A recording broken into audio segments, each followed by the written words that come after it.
Now then, cockers, welcome back to the channel. Today for my tea, I'm going to be having a baked potato, and I'm going to do it in Ninja. Thank you, baked potato. So let's set this off. I've got the air crisp basket in, but we're going to set it on bake, and we're going to put it at 200 for, well, an hour.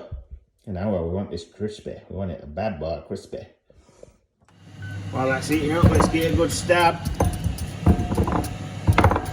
That'd make a good serial killer.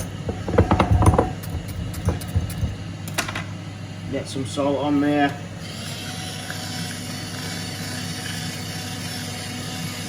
You want that salt to crisp up. You want that salt to crisp up. Some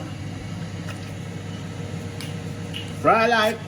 Good old fry light. Fry light. Good old fry light. And then just a sprinkle of smoked oxo. Get that all over.